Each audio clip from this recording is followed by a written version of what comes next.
তোমালোকে নিজ নিজ আসন গ্ৰহণ কৰো। ভাল গুৰুদেব।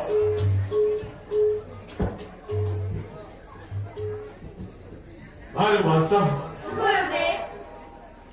মই শিকোৱা ৰামায়ণৰ শ্লোকবিলাক তোমালোকৰ মনত আছে নি? আছে গুৰুদেব। লব গুৰুদেব। তুমি কোৱাচোন। ভাল গুরুদেব। ভেক বলম ক্ষত্রিয় বলম ব্রহ্মতেজু বলম বলম এখানে ব্রহ্মদর্শন সর্বস্বানি সুন্দর সুন্দর হৈছে নব। তুমি খুব সুন্দৰকৈ মনত ৰাখিছা।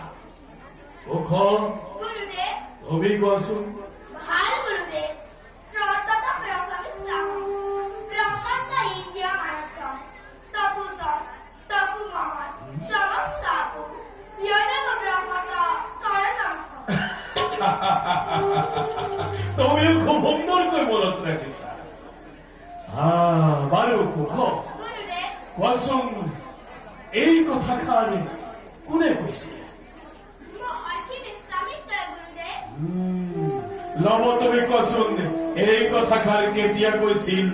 বশিষ্ঠ মুনিৰ লগত যুদ্ধত পৰাস্ত হ'ল। তুমি কোৱাচোন এই ৰামায়ণৰ কোন কাণ্ডৰ কথা? বাল্যকালৰ ৰামায়ণৰ কথা নহয়নে গুৰুদেৱ? হয় হয় বাচাহত হয়। তোমালোকে খুব সুন্দৰকৈ সকলোবিলাক আয়ত্ত কৰিছা। এতিয়া যদি তোমালোকৰ কিবা প্ৰশ্ন আছে মোক সুধিব পাৰা। তেনেহলে কওকচোন গুৰুদেৱ। লব ৰামচন্দ্ৰ কাৰ পিতা? ৰামচন্দ্ৰ ৰজা ৰজা সকলোৰে পিতা। আমাৰ আইৰ পিতা নে গুৰুদেৱ? এইবিলাক কথা তোমালোকে জানিবা। গুৰুদেৱ। তোমালোক হৈছে ক্ষত্ৰিয়ৰ কুলধৰ্ম। গতিকে শাস্ত্ৰ অধ্যয়নৰ লগে লগে যুদ্ধাদি কৌশলসমূহ জনাত তোমালোকৰ বাবে অতিব প্ৰয়োজন। আৰু সেইবাবে মই তোমালোকক অতদিনে যুদ্ধৰ ভিন্ন ভিন্ন কৌশলসমূহ শিকাই আহিছো। আজি তোমালোকে পৰীক্ষাত অৱতীৰ্ণ হ'ব লাগিব। পৰীক্ষা? পৰীক্ষা।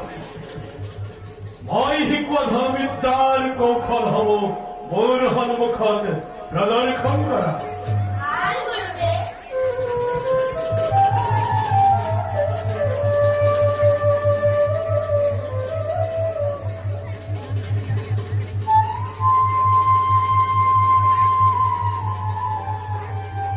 আৰম্ভ কৰা।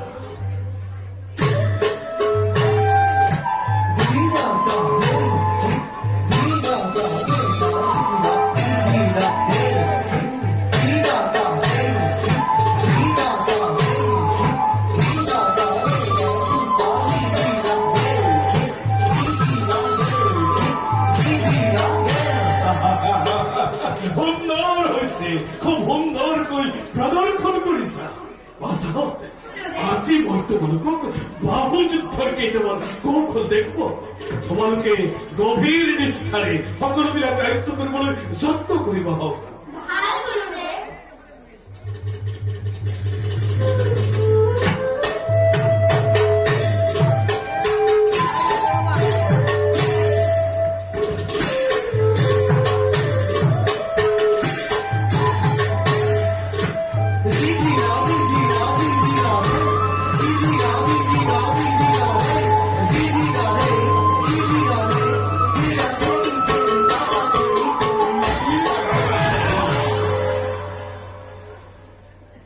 তোমালোকে মোৰ সন্মুখত প্ৰদৰ্শন কৰাচোন। ভাল গুৰুদেৱ।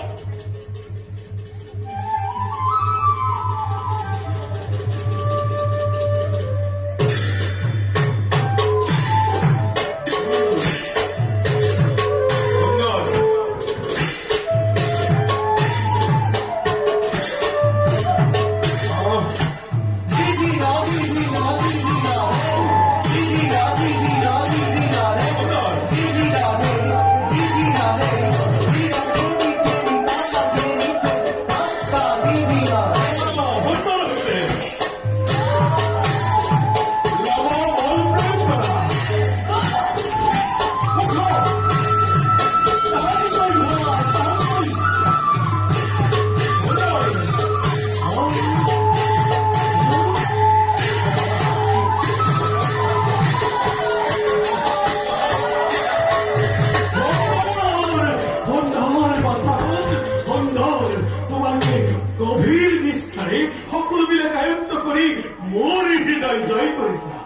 মোৰ বিশ্বাস ভবিষ্যৎ তোমাৰ হৈ পৰিব এই বিশ্ব দেখবে কুটন মহাযুদ্ধ যোৱা তোমালোকে এতিয়া অতিকে ক্লান্ত হৈ পৰিছা দুই গৈ খন্তেক কুটিৰৰ ভীষণ কৰা কৰি ভাল গুৰুদেৱ যোৱা বাছাহত